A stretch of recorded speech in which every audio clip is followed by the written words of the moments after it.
يا أيها الذين آمنوا اتقوا الله حق تقاته ولا تموتن إلا وأنتم مسلمون يا أيها الناس اتقوا ربكم الذي خلقكم من نفس واحدة وخلق منها زوجها وبث منهما رجالا كثيرا ونساء واتقوا الله الذي تساءلون به والأرحام إن الله كان عليكم رقيبا يا أيها الذين آمنوا اتقوا الله وقولوا قولا سديدا يصلح لكم أعمالكم ويغفر لكم ذنوبكم ومن يطع الله ورسوله فقد فاز فوزا عظيما أما بعد فإن أصدق الحديث كتاب الله وأحسن الهدي هدي محمد صلى الله عليه وسلم وخير الأمور عوادمها وشر الأمور محدثاتها وكل محدثة بدعة وكل بدعة ضلالة وكل ضلالة في النار بعد أعوذ بالله من الشيطان الرجيم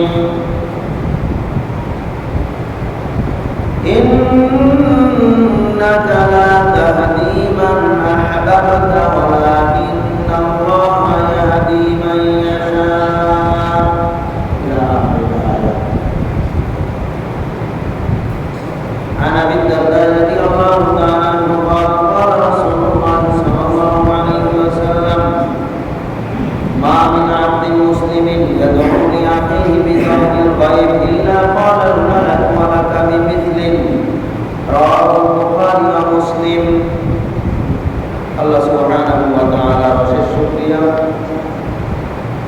যে মহান রব্বুল আলামিন আমাদেরকে সালাতুল জুমআ আদায় করার জন্য সময় মসজিদে উপস্থিত হওয়ার তৌফিক দান করেছেন। যিনি আমাদের রিজিকদাতা, বিধানদাতা, পালনকর্তা, সৃষ্টিকর্তা, সারা জাহানের একমাত্র মালিক, সেই মহান রব্বুল আলামিনের শুকরিয়া আদায় করছি। আলহামদুলিল্লাহ। দরুদ সালাম বর্ষণ বিশ্বনবী সাইয়্যিদুল মুরসালিন খাতামান নবিয়্যিন রাহমাতুল লিল আলামিন, যার আদর্শই হচ্ছে একমাত্র গ্রহণীয় আদর্শ, সেই নবী মুহাম্মদুর রাসূলুল্লাহ সাল্লাল্লাহু আলাইহি ওয়াসাল্লামের উপরে বর্ষিত হোক অসংখ্য দরুদ সালাম সাল্লাল্লাহু আলাইহি ওয়াসাল্লাম। সংক্ষিপ্ত সময়ের আলোচনার বিষয় হচ্ছে তাওফীক লাভের গুরুত্ব। এই বিষয়ে সংক্ষিপ্ত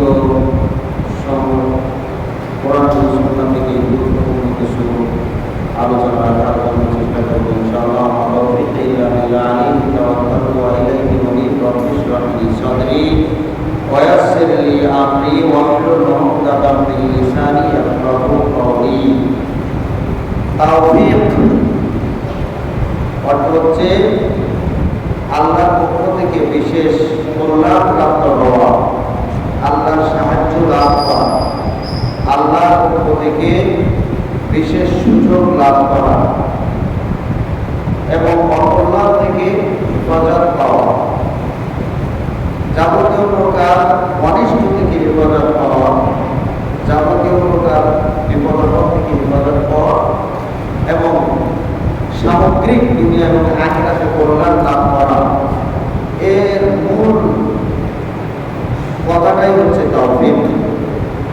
এই জন্য আমরা কথায় বলি আল্লাহ যদি তৌফিক দান করেন, অর্থাৎ আল্লাহ যদি আমাকে এই কাজটা করার ক্ষমতা দান করেন, শক্তি দান করেন, এই তৌফিক আল্লাহর পক্ষ থেকে যাকে দেওয়া হয় সেই ভালো কিছু পায়। যার তৌফিক নাই সে ভালো কিছু পায় না। যদিও তৌফিকের প্রকার হচ্ছে দুইটা, একটা হচ্ছে সাধারণ তৌফিক আর একটা হচ্ছে বিশেষ খাস তৌফিক। সাধারণ তৌফিক হচ্ছে মানুষের চলার জন্য দুনিয়াতে আল্লাহ তাআলা সবাইকে যা প্রদান করেন, সবার জন্য অক্সিজেন দান করেন, সবার জন্য পানির ব্যবস্থা করেন, সবার জন্য রিজিকের ব্যবস্থা করেন, সবার জন্য চলার জন্য দুনিয়াতে যা কিছু প্রয়োজন এই দুনিয়ার ব্যবস্থাপনা করেন, এগুলি হচ্ছে সাধারণ তৌফিক। আল্লাহ তাআলা সবাইকে এর অধিকারী করেছেন। আর একটা হচ্ছে বিশেষ তৌফিক। বিশেষ তৌফিক হচ্ছে শুধুমাত্র ঈমানদারদেরকে আল্লাহ তাআলা তাদের নেক আমলের বরকতে, ঈমান আনার বরকতে, আল্লাহর বিধান মানার বরকতে আল্লাহ তাআলা এই তৌফিক দেন, যে তৌফিকের কারণে তারা বিশেষ কিছু কল্যাণ প্রাপ্ত হয়। সবচেয়ে বড় কল্যাণ হচ্ছে তারা ভালো পথ খুঁজে পায়, ভালো পথে থাকতে পারে, সঠিক পথে থাকতে পারে এবং এই পথ ধরে তারা জান্নাত পানে এগিয়ে যেতে পারে এবং তাদের গন্তব্যস্থল পর্যন্ত অর্থাৎ জান্নাত পর্যন্ত পৌঁছানোর সুযোগ পেয়ে যায়। এটাই হচ্ছে বিশেষ তৌফিক। এই বিশেষ তৌফিক আমাদের আজকের মূল আলোচনার বিষয় হচ্ছে আমরা বিশেষ তৌফিক লাভ কিভাবে করতে পারি। এই বিশেষ তৌফিক লাভ যদি আমরা না করতে পারি তাহলে আমরা পরকাল হারাবো, আমরা সঠিক পথ হারাবো, আমরা কল্যাণ, প্রকৃত কল্যাণ হারাবো। এই জন্য তৌফিক লাভ কিভাবে আমরা করতে পারি এটাই হচ্ছে মূল আলোচনার বিষয়। সম্মানিত উপস্থিতি,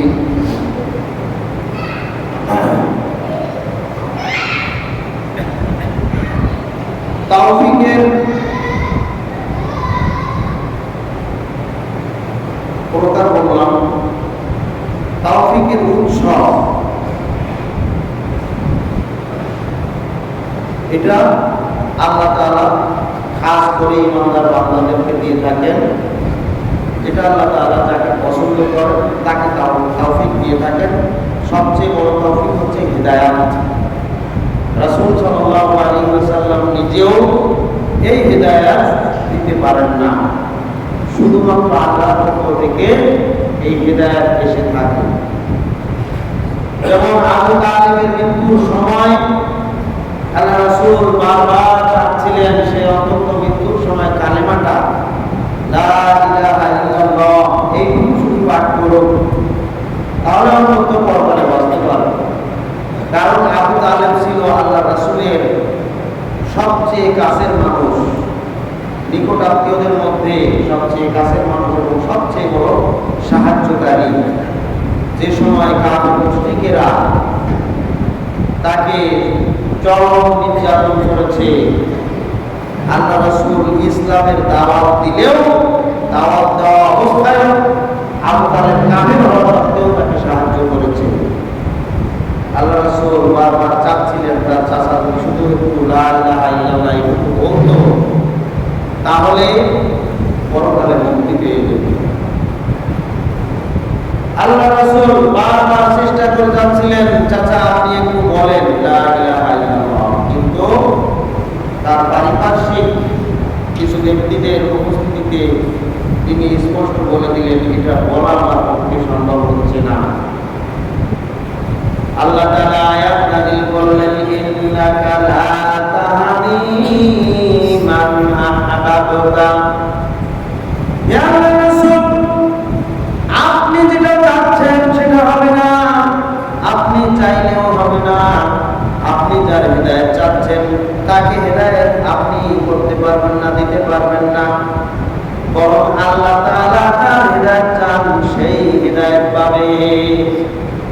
আর আল্লাহ তাআলা সবাইকে হিদায়াত দিবেন না, যে হিদায়াত পাওয়ার জন্য নিজে হিদায়াতের পথে আসবে, তওবা করবে, হিদায়াত পেতে চাইবে, তাকেই আল্লাহ হিদায়াত দিবেন, সবাইকে দিবেন না। সুতরাং আপনার ইচ্ছাতে আল্লাহ তাআলা তাকে হিদায়াত দিবেন না।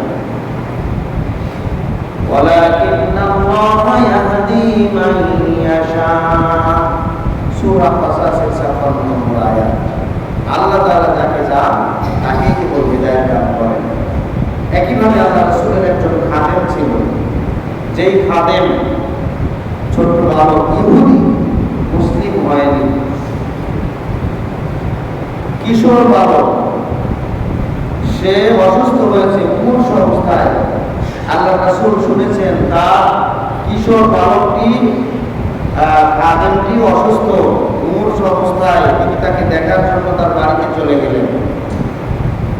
বাড়িতে যেয়ে তাকে দেখে বলছেন যে তুমি বলো আশহাদু আল্লা ইলাহা ইল্লাল্লাহ ওয়া আশহাদু আন্না মুহাম্মাদান আবদুহু ওয়া রাসূলুহু।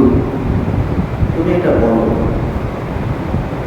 ওই খাদেম ইসলামের প্রতি দুর্বল ছিল, সেই ইসলাম গ্রহণ করতে চাচ্ছিল, কিন্তু তার মনে ভয় হচ্ছিল যে তার বাবা হচ্ছে ইহুদি, তার জ্ঞাতি গোষ্ঠী, তার আত্মীয় স্বজন সবাই ইহুদি, তারা মুসলিম হয়নি, ইসলাম কবুল করেনি। এই অবস্থায় যদি তিনি এই বালকটি বলে, কালেমা বলে, তাহলে তার বাবা অসন্তুষ্ট হতে পারে, তার আত্মীয় স্বজন অসন্তুষ্ট হতে পারে।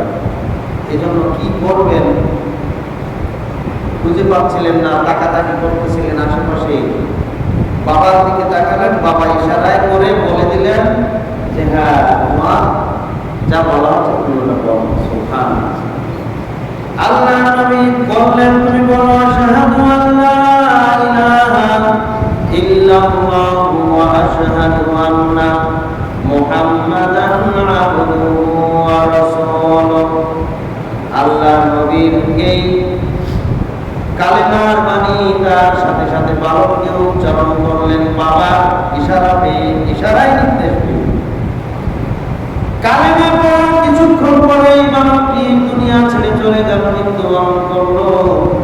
এবার আল্লাহ নবী আল্লাহর শুকরিয়া আদায় করলেন, আল্লাহর প্রশংসা করে আল্লাহ তাআলাকে শুকরিয়া জানিয়ে বললেন রব্বুল আলামিন তোমার অসংখ্য শুকরিয়া, অসংখ্য শুকরিয়া প্রশংসা এই জন্য করছি যে এই বালকটি শেষ পর্যন্ত ঈমান নিয়ে দুনিয়া থেকে বিদায় নিতে পেরেছে।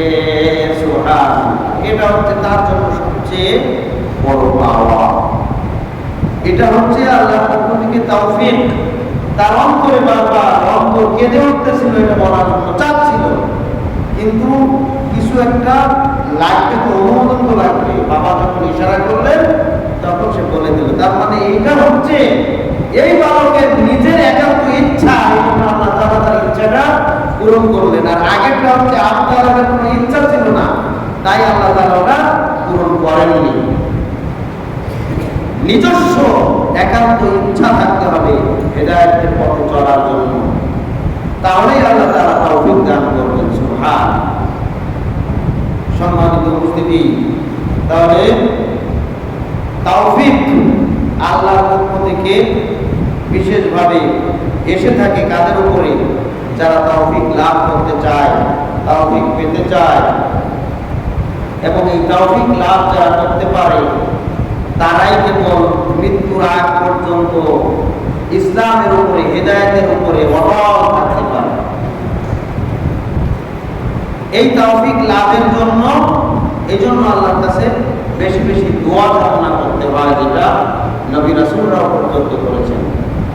আল্লাহ তাআলা আমাদেরকে দোয়া শিক্ষা দিয়েছেন, রব্বানা লা তুযিগ কুলুবানা বা'দা ইয হাদাইতানা ওয়া হাব লানা মিন লাদুনকা রাহমাহ ইন্নাকা আনতাল ওয়াহ্হাব। রব্বানা, হে আমাদের প্রতিপালক, লা তুযিগ কুলুবানা, আপনি আমাদের অন্তরকে বক্র করবেন না, অন্তরকে বাঁকা করবেন না। বা'দা ইয হাদাইতানা, আমাদেরকে হিদায়াতের পথে চলার, হিদায়াতের পথ দেখানোর পরে, ওয়া হাব লানা মিন লাদুনকা রাহমাহ, আপনার পক্ষ থেকে আমাদের উপরে দয়া করুন, রহমত নাযিল করুন। সুবহানাল্লাহ। ইন্নাকা আনতাল ওয়াহ্হাব, আপনি মহাদাতা, আপনি মহাদয়াবান। আপনি আপনার পক্ষ থেকে খাস দয়ার মাধ্যমে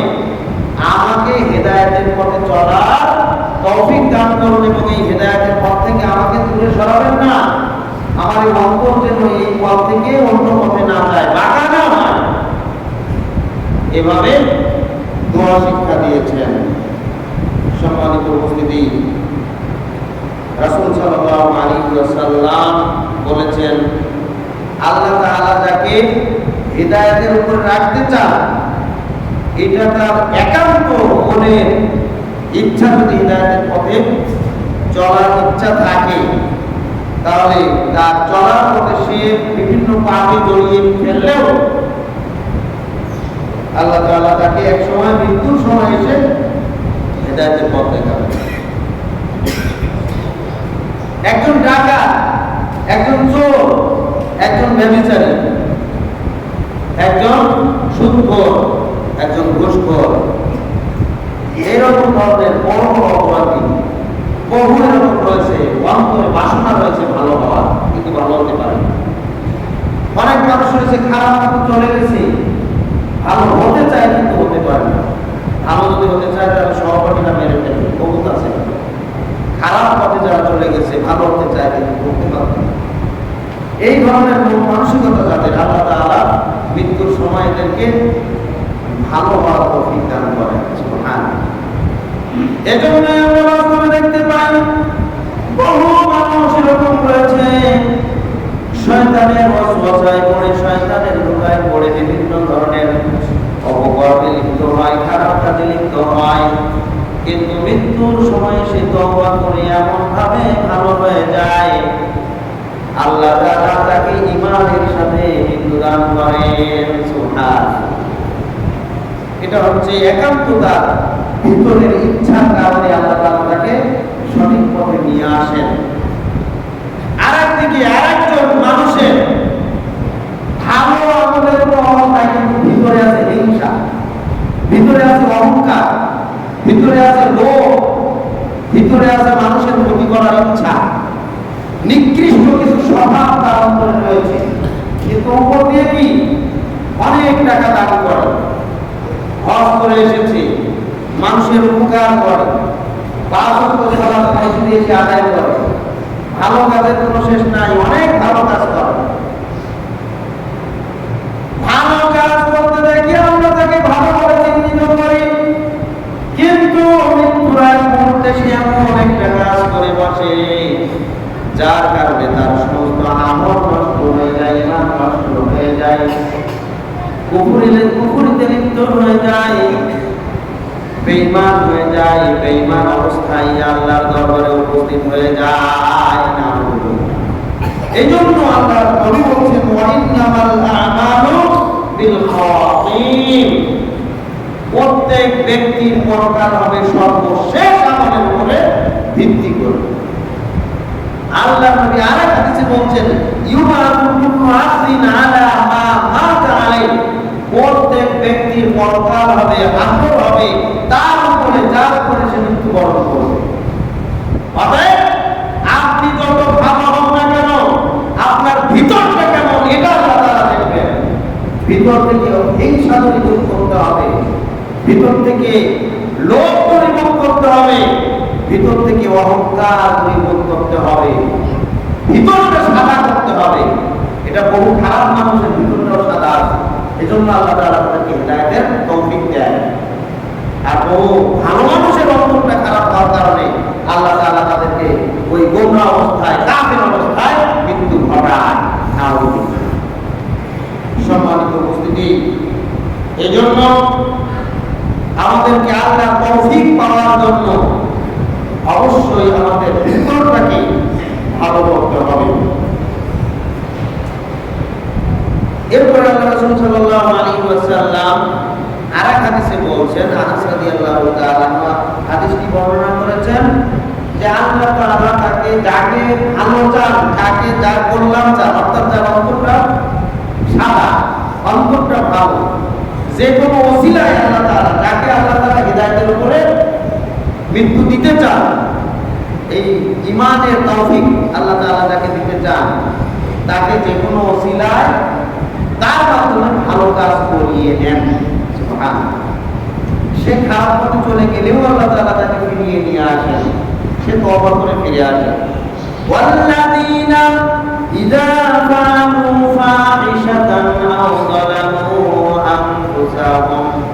যাকারুল্লাহ, যারা ইদা ফাআলু ফাহিশাতান, যখন কোনো অশ্লীল কাজে লিপ্ত হয়ে পড়ে, আও যালামু আনফুসাহুম, অথবা তাদের নিজেদের উপরে জুলুম করে, পাপের সাথে নিজেকে সম্পৃক্ত করে, যাকারুল্লাহ, সাথে সাথে তারা আল্লাহকে স্মরণ করে, সুবহানাল্লাহ, ফাস্তাগফিরু লিযুনুবিহিম, এবং তারা তাদের পাপের কারণে সাথে সাথে আল্লাহর কাছে ইস্তিগফার করে, ক্ষমা প্রার্থনা করে, তওবা করে ফিরে আসে, সুবহানাল্লাহ। ওয়া মাইয়াগফিরুদ যুনুবা ইল্লাল্লাহ, আর আল্লাহ ছাড়া আমাদের এই পাপ থেকে পরিত্রাণের ব্যবস্থা কে করবে? একমাত্র আল্লাহ তাআলাই আমাদের পরিত্রাণের ব্যবস্থা করেন, সুবহানাল্লাহ। ওয়ালাম ইউসিরু আলা মা ফাআলু ওয়া হুম ইয়ালামুন, আর এদের বৈশিষ্ট্য হচ্ছে, এদের গুণ হচ্ছে, কোন পাপ কাজে লিপ্ত হওয়ার পরে যখন তওবা করে ফিরে আসে, সে যখন গুনাহ ছেড়ে দেয়, লাম ইউসিরু ওয়ালাম ইউসিরু আলা মা ফাআলু, সে জেনে বুঝে আর ওই পাপ কাজে লিপ্ত হয় না, সে ছেড়ে দেয়, তওবা করে। বিভিন্ন ধরনের অপকর্মে লিপ্ত হতো, এখন সে তওবা করে ফিরে এসেছে, আর দ্বিতীয়বার ওই পাপ কাজ করে না। এটা কার নিদর্শন? আল্লাহ তাআলা তাকে তৌফিক দিবেন হেদায়েতের পথে থাকা, হেদায়েতের পথে আসা, ঈমানের উপরে থাকা, তার একটা বৈশিষ্ট্য, সুবহানাল্লাহ। সম্মানিত উপস্থিতি, এই তৌফিক লাভের জন্য নবী রাসূলরা পর্যন্ত আল্লাহর কাছে দোয়া করেছেন। রাসূল সাল্লাল্লাহু আলাইহি ওয়াসাল্লাম আল্লাহর কাছে দোয়া করেছেন। সুলাইমান আলাইহিস সালাম আল্লাহকে বলেছেন যে সুলাইমান আলাইহিস সালামকে আল্লাহ সুবহানাহু ওয়া তাআলা আলাদা কিছু বৈশিষ্ট্য দিয়েছিলেন, যেমন জিনদেরকে তার অধীনস্থ করেছিলেন, সমস্ত মাখলুকাতকে তার অধীনস্থ করেছিলেন, এবং তাদের ভাষা বোঝার তৌফিক দিয়েছিলেন, ভাষা বোঝার জ্ঞান দিয়েছিলেন। পিঁপড়া ভাষা পর্যন্ত, গর্তের মধ্য থেকে পিঁপড়া পর্যন্ত কি বলতো সে ভাষাও সুলাইমান আলাইহিস সালাম বুঝতেন, সুবহানাল্লাহ। বাতাসের সাথে সাথে চলাচল করার তৌফিক পেয়েছিলেন, আল্লাহ তাআলা তাকে এই ক্ষমতা দিয়েছিলেন। এত কিছু পাওয়ার পরেও সুলাইমান আলাইহিস সালাম হিদায়াতের পথে থাকার জন্য, আল্লাহর পক্ষ থেকে তৌফিক লাভের জন্য দোয়া করে বলতেন, রব্বি আউজি'নি আন আশকুরা নি'মাতাক। এবং এর থেকে আমাদের জন্য শিক্ষা হচ্ছে এই, আল্লাহ তাআলা যাদেরকে যত নিয়ামত দিয়েছেন তাদেরকে কত বেশি আল্লাহ শুকরিয়া আদায় করতে হবে। সুলাইমান আলাইহিস সালাম আল্লাহর কাছে দোয়া করে বলতেন, রব্বি আউজি'নি আন আশকুরা নি'মাতাক, হে আল্লাহ, হে আমার রব, তুমি আমাকে যে ক্ষমতা দান করেছো, তুমি আমাকে যে সকল সুযোগ দান করেছো, বহু মানুষকে, বহু নবী রাসূলদেরকে তা দাও নাই, আমাকেই দিয়েছো। হে আল্লাহ, এত নিয়ামতের অধিকারী আমাকে করেছো, এই নিয়ামতের যথাযথ শুকরিয়া যেন আমি তোমার জন্য আদায় করতে পারি, সেই ক্ষমতা, সেই তৌফিক তুমি আমাকে দান করো, সুবহানাল্লাহ। আল্লাযী আন'আমতা আলাইয়া, যে নিয়ামত তুমি আমার উপরে দান করেছো, ওয়া আলা ওয়ালিদাইয়া, আবার যে নিয়ামত তুমি আমার পিতা দাউদের উপরে করেছিলেন, তার জন্য শুকরিয়া আদায়ের তৌফিক তুমি আমাকে দান করো। ওয়া আন আমালা সালিহান তারদাহু, এবং আমাকে এমন ক্ষমতা এবং শক্তি দান করো, এমন তৌফিক তুমি আমাকে দান করো, যার মাধ্যমে আমি সৎ আমল করতে পারি, নেক আমল করতে পারি, যেই নেক আমলের বিনিময়ে, যেই সৎ আমলের বিনিময়ে আল্লাহ তুমি আমার প্রতি খুশি হয়ে যাও, সন্তুষ্ট হয়ে যাও, সুবহানাল্লাহ।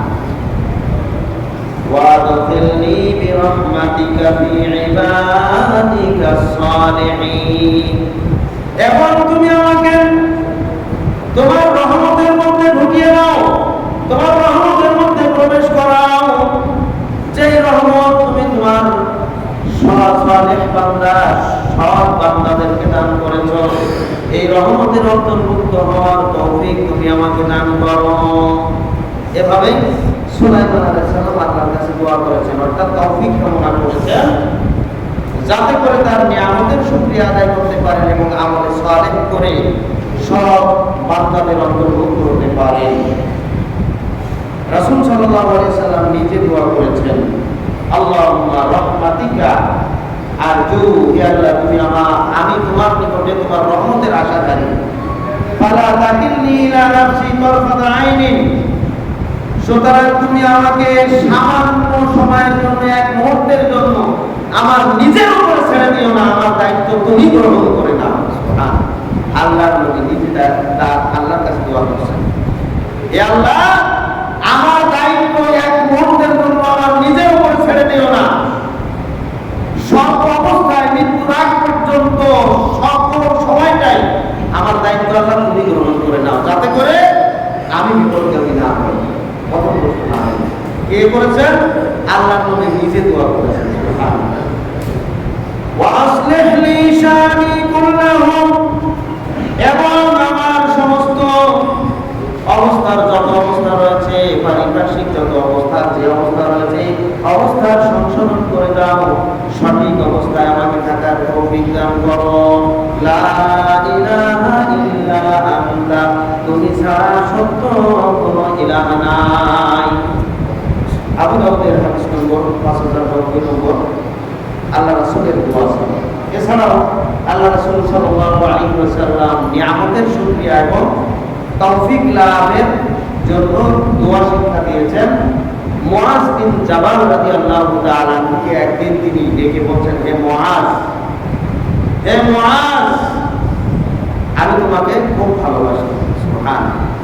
মুআজ বিন জাবাল রাদিয়াল্লাহু তাআলা কে আল্লাহর নবী বললেন, হে মুআজ, আমি তোমাকে খুব ভালোবাসি। সুবহানাল্লাহ।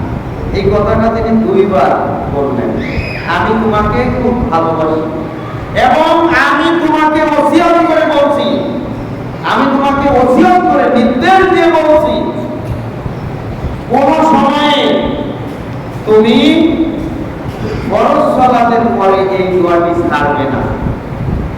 কোন দোয়া? আল্লাহুম্মা আইন্নি আলা যিকরিকা ওয়া শুকরিকা ওয়া হুসনি ইবাদাতিকা। আল্লাহুম্মা আইন্নি, হে আল্লাহ তুমি আমাকে এমন ক্ষমতা দান করো, এমন শক্তি দান করো, এমন ভাবে সাহায্য করো, আলা যিকরিকা, যেন আমি সঠিকভাবে তোমার জিকির করতে পারি, তোমার প্রকৃত জিকির যেভাবে করা দরকার সেভাবে জিকির করার তৌফিক, ক্ষমতা, শক্তি আমাকে দান করো। অশুকরিকা, এবং তোমার শুকরিয়া আদায় করতে যেন পারি, তোমার কৃতজ্ঞতা প্রকাশ করতে পারি, এবং যেভাবে করা দরকার সেভাবে করার জন্য যে শক্তি দরকার, যে সাহায্য ক্ষমতা দরকার, সেই শক্তি, সেই সাহায্য, সেই ক্ষমতা তুমি আমাকে দান করো। ওয়া হুসনি ইবাদাতিকা, এবং সুন্দর ইবাদত করার জন্য যা করা প্রয়োজন, যে শক্তির প্রয়োজন, যে সব ক্যাপাসিটির প্রয়োজন, তা তুমি আমাকে দান করো। সুন্দর ইবাদত করার জন্য, সুন্দর ইবাদত তার মানে যে ইবাদত করলে আল্লাহ তাআলা ইবাদত কবুল করবেন, সেইভাবে ইবাদত করার ক্ষমতা আল্লাহ তুমি আমাকে দান করো। এই দোয়াটা আল্লাহর নবী মুআজ বিন জাবালকে এভাবে বললেন যে আমি তোমাকে ভালোবাসি, হে মুআজ, আমি তোমাকে ভালোবাসি, তোমাকে ওসিয়ত করে বলে যাচ্ছি, কোন সময় কখনো তুমি এই দোয়াটি ছাড়বে না। সুবহানাল্লাহ। কারণ এটা হচ্ছে আল্লাহর কাছে তৌফিক কামনা করা, তৌফিক চাওয়া। কিসের তৌফিক? আল্লাহর জিকির করার তৌফিক, আল্লাহর শুকরিয়া আদায় করার তৌফিক, এবং সুন্দর করে ইবাদত করার তৌফিক। সুবহানাল্লাহ। সম্মানিত উপস্থিতি, এছাড়া তৌফিক লাভের জন্য বেশ কিছু করণীয় আছে। যেমন সার্বিক জীবনে তাওহীদ প্রতিষ্ঠা এবং খুলুসিয়াত বজায় রাখা। যারা তাওহীদের উপরে প্রতিষ্ঠিত থাকে এবং খালেসভাবে, একনিষ্ঠভাবে আল্লাহর জন্য ইবাদত করে, তাদেরকে আল্লাহ তাআলা তৌফিক দান করেন হেদায়েতের উপরে সঠিক পথে চলা এবং কল্যাণ, দুনিয়াবি আখিরাতের যাবতীয় কল্যাণ হাসিল করার ক্ষমতা আল্লাহ তাআলা তাদেরকে দান করেন, তারা তাওহীদের উপরে প্রতিষ্ঠিত থাকে। এজন্য আল্লাহ তাআলা বলেন, আল্লাযীনা আমানু, যারা ঈমান আনে, ওয়ালাম ইয়ালবিসু ঈমানাহুম বিযুলমিন, এবং তাদের ঈমানকে জুলুমের সাথে মিশ্রিত করে না। অর্থাৎ ইন্না শিরকা লাযুলমুন আযীম, সবচেয়ে বড় জুলুম হচ্ছে শিরিক করা। এখানে জুলুম বলতে শিরিক বোঝানো হয়েছে যাদের ঈমানকে শিরিকের সাথে মিশ্রিত করে না।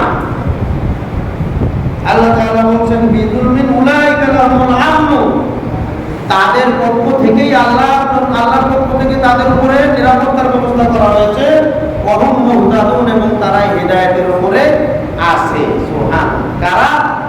যারা তাওহীদের উপরে প্রতিষ্ঠিত থাকে, তাদের ঈমানকে শিরিকের সাথে মিশ্রিত করে না, বরং শিরিক বা বিদআত মুক্ত ঈমান যাদের রয়েছে তাদের আল্লাহ তাআলা হিদায়াতের উপরে থাকার তৌফিক দান করেন।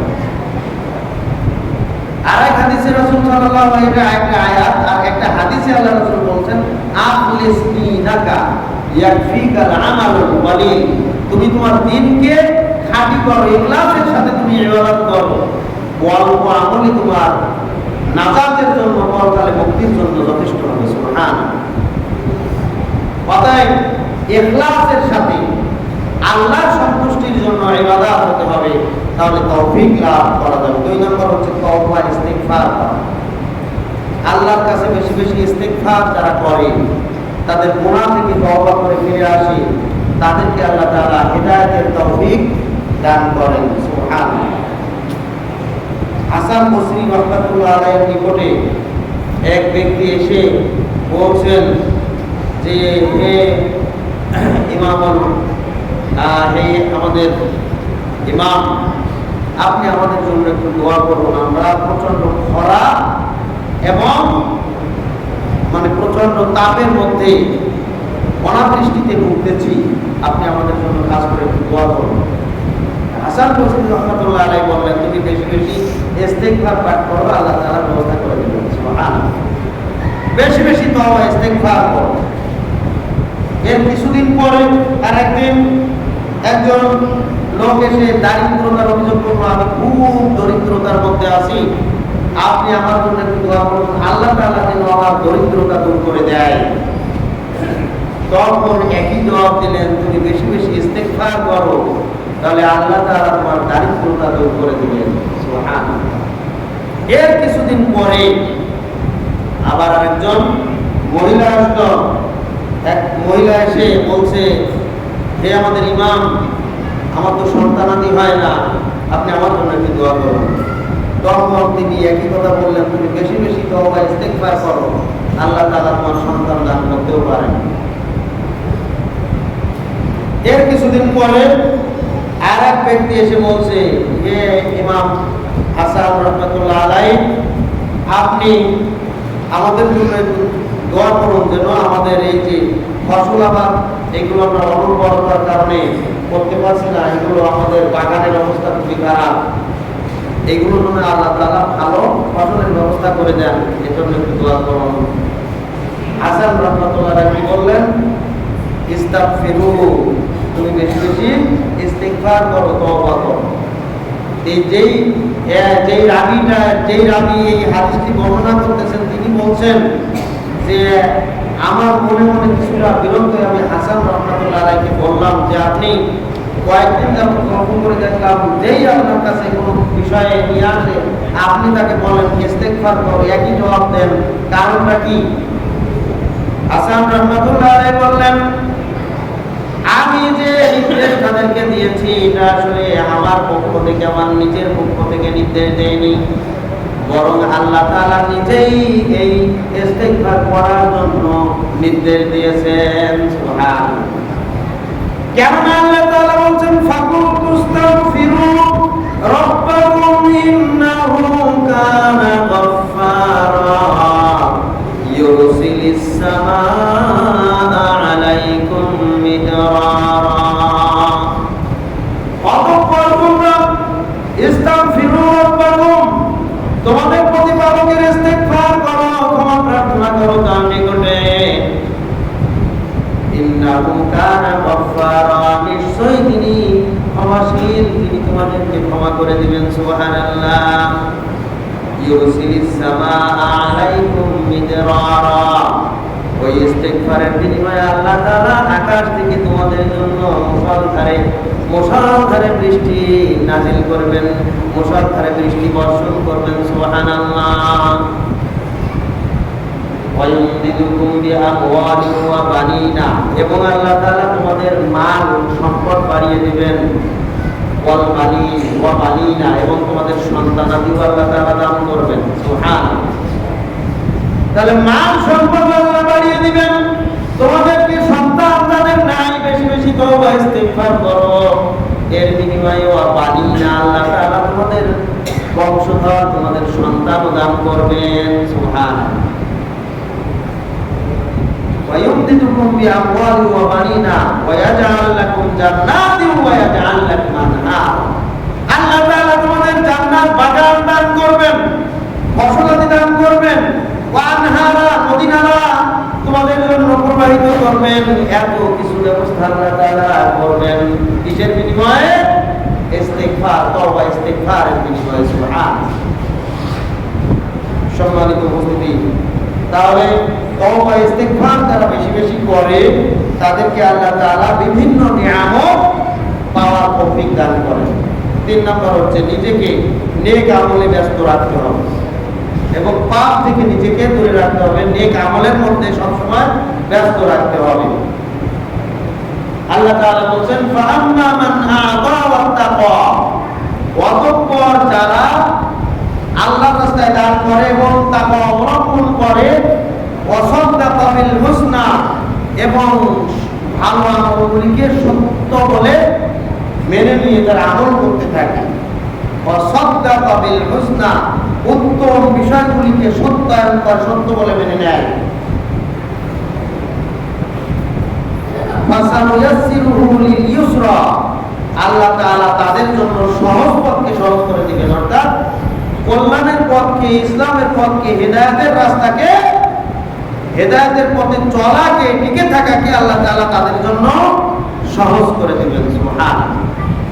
ওয়া আম্মা মান বাখিলা ওয়াস্তাগনা, আর যারা কৃপণতা করে, আল্লাহর রাস্তায় দান করে না, ওয়াস্তাগনা, এবং যারা শুধুমাত্র ধন সম্পদের পিছনে ছুটে বেড়ায়, বকিলি করে, কৃপণতা করে, ওয়াস্তাগনা, ওয়া আম্মা মান বাখিলা ওয়াস্তাগনা ওয়া কাযযাবা বিল হুসনা, আল্লাহর বিধানকে, আল্লাহর নির্দেশকে যারা মিথ্যা প্রতিপন্ন করে, উত্তম বিষয়গুলিকে যারা মিথ্যা প্রতিপন্ন করে, যারা মেনে নেয় না, ফাসানুয়াসসিরুহু লিল উসরা, তাদের জন্য কঠিন পথকে আল্লাহ সহজ করে দিবেন। এই কঠিন পথ বলতে বাঁকা পথকে, গোমরাহির পথকে আল্লাহ তাআলা তাদের জন্য, অর্থাৎ জাহান্নামের পথকে আল্লাহ তাআলা তাদের জন্য সহজ করে দিবেন। নাউযুবিল্লাহ।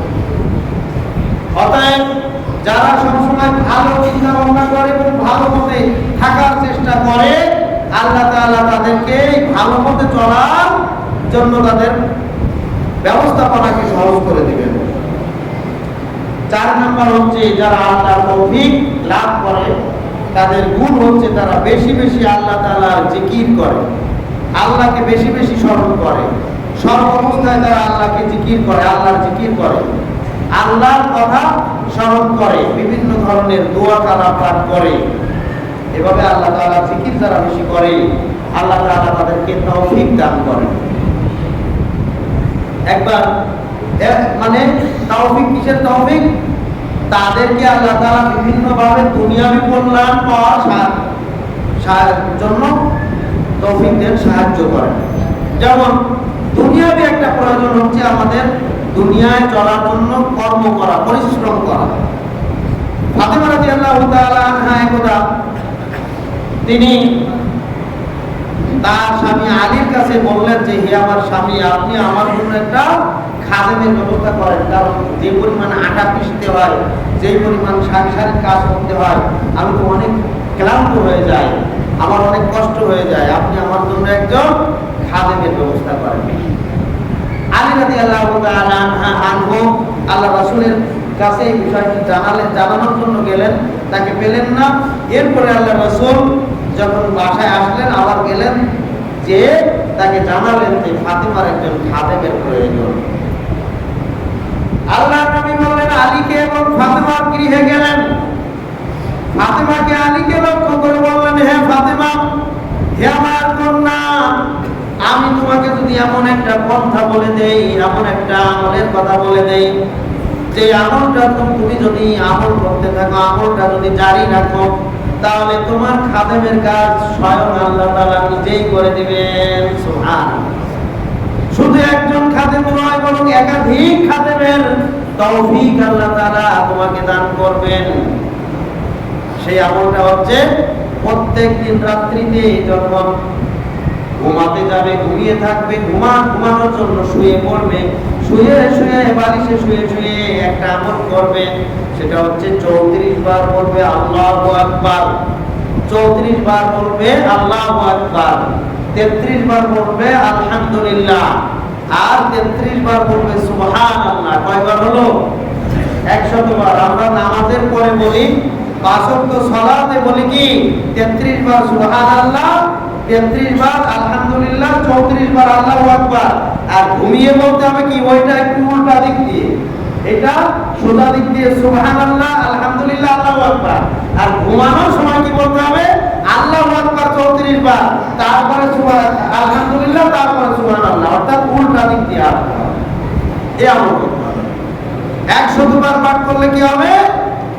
আল্লাহ তাআলা খাদেমের কাজ তিনি নিজেই তোমাকে করে দেবেন, অর্থাৎ তোমাকে এমন তৌফিক দান করবেন, এমন শক্তি, এমন ক্ষমতা দান করবেন, তোমার আর কোনো খাদেমের প্রয়োজন হবে না, তুমি ক্লান্ত হবে না, তুমি পরিশ্রান্ত হবে না, খুব সহজেই তোমার সমস্ত কাজগুলি করতে পারবে। সুবহানাল্লাহ।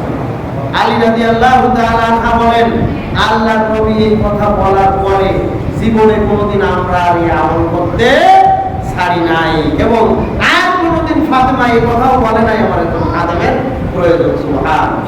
সুতরাং কেউ যদি দুনিয়াতেও কষ্টের হাত থেকে বাঁচতে চায়, তাহলে সে যদি এই আমলটা করে, আল্লাহ তাআলা তাকে এই ক্লান্ত শ্রান্ত পরিশ্রান্তের হাত থেকে, কষ্টের হাত থেকে ইবাদত করবেন, তাকে সাহায্য করবেন, যে সাহায্যের মাধ্যমে তার হয়তো 1 জন 2 জন 3 জন খাদেমের প্রয়োজন হতো, মানুষের প্রয়োজন হতো, সেই কাজগুলি সে একাই আঞ্জাম দিতে পারবে। সুবহানাল্লাহ। এটা হচ্ছে জিকিরের গুণ, জিকিরের বৈশিষ্ট্য। সুবহানাল্লাহ। সম্মানিত উপস্থিতি, ইমাম ইবনে তাইমিয়া রাহমাতুল্লাহ আলাইহি হাদিসের ব্যাখ্যায় বলেন, সহিহ বুখারীর 3705 নম্বর হাদিস, এই হাদিসের ব্যাখ্যা বলতেছেন যে যদি কোনো ব্যক্তি নিয়মিত এই আমলটি করে যায়, তাহলে কখনো সে ক্লান্ত শ্রান্ত হবে না, পরিশ্রান্ত হবে না, বরং নির্দ্বিধায় তার করণীয় কাজগুলি করতে পারবে। আল্লামা ইবনুল কাইয়্যিম রাহমাতুল্লাহ আলাইহি এই হাদিসের ব্যাখ্যায় বলছেন, যদি কোনো ব্যক্তি এই জিকির করতে থাকে, তাহলে আল্লাহ তাআলা তাকে এমন তৌফিক, এমন শক্তি দান করবেন, যেটা কল্পনাই সে করে নাই। সুবহানাল্লাহ। কল্পনাতীত শক্তি আল্লাহ তাআলা তাকে দান করবেন এই আমলের বিনিময়ে। সুবহানাল্লাহ। বলছিলাম, যারা জিকির করে, একটা জিকিরের কথা বললাম, এরকম বহু জিকির আছে যে জিকিরের বিনিময়ে প্রত্যেকটা জিকিরের আলাদা আলাদা বৈশিষ্ট্য আছে, এই বৈশিষ্ট্যের কারণে তারা দুনিয়াতে অনেক উপকৃত হয়, পরকালে উপকৃত হয়। সুবহানাল্লাহ। অতএব কল্যাণ প্রাপ্তির জন্য একটা মাধ্যম হচ্ছে বেশি বেশি আল্লাহর জিকির করা। সুবহানাল্লাহ। 5 নাম্বার হচ্ছে পরোপকারী হওয়া, অন্যের জন্য কল্যাণ কামনা করা, কল্যাণকর কাজ করা, অন্যের ক্ষতি করা না, অন্যের প্রতি হিংসা করা নয়, অন্যের কোনো ক্ষতি করা নয়, বরং অন্যের উপকার কিভাবে করা যায়, এই মন মানসিকতা যারা রাখে, এই চেষ্টা যারা করে, আল্লাহ তাআলা তাদেরকে দুনিয়া এবং আখিরাতের কল্যাণ দান করেন, তারা সত্যিকার তৌফিক পেয়ে যায়। সুবহানাল্লাহ। সম্মানিত উপস্থিতি, রাসূল সাল্লাল্লাহু আলাইহি ওয়াসাল্লাম বলেছেন, আল্লাহু ফি আউনিল আবদি মা কানা আল আবদু ফি আউনি আখি। আল্লাহ তাআলা ওই বান্দার উপরে ততক্ষণ পর্যন্ত সাহায্য সহযোগিতা করতে থাকেন যতক্ষণ সে তার ভাইয়ের প্রতি সাহায্য করে, অন্য মানুষের প্রতি যতক্ষণ সে সাহায্য করে, আল্লাহ তাআলা ততক্ষণ তাকে সাহায্য করতে থাকেন।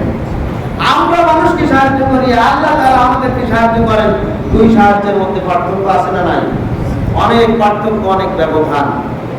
আমরা মানুষকে সাহায্য করি, মানুষের সাহায্য মানুষ করেন, এই সাহায্য অনেক ক্ষুদ্র, অনেক ছোট, কিন্তু আল্লাহ তাআলা যদি আমাদেরকে সাহায্য করেন তাহলে আল্লাহর সাহায্য, আল্লাহর রহমত এটা অনেক অনেক গুণ বেশি, অনেক অনেক গুণ বড়। সুবহানাল্লাহ। আর আল্লাহর নবী বলছেন অবশ্যই ওই বান্দাকে আল্লাহ তাআলা ততক্ষণ পর্যন্ত সাহায্য করতে থাকেন যতক্ষণ পর্যন্ত এই বান্দা তার অন্য ভাইদেরকে সাহায্য করে, তাদেরকে বিভিন্ন কল্যাণকর কাজে সহযোগিতা করে। সুবহানাল্লাহ। শুধু তাই নয়, আরেকজন মানুষের কল্যাণ কামনা করা।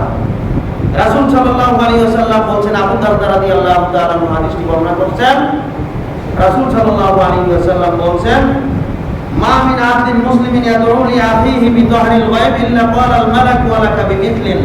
যখন কোন বান্দা তার অপর ভাইয়ের জন্য তার অনুপস্থিতিতে তার কল্যাণ কামনা করে, তার জন্য দোয়া করে, ফেরেশতারা এই বান্দার জন্য, এই লোকের জন্য আল্লাহর কাছে দোয়া করে বলে, আল্লাহ তোমার এই বান্দা আরেকজনের জন্য যে কল্যাণ কামনা করছে, এই কল্যাণ তুমি এই বান্দাকে আগে দান করো। সুবহানাল্লাহ।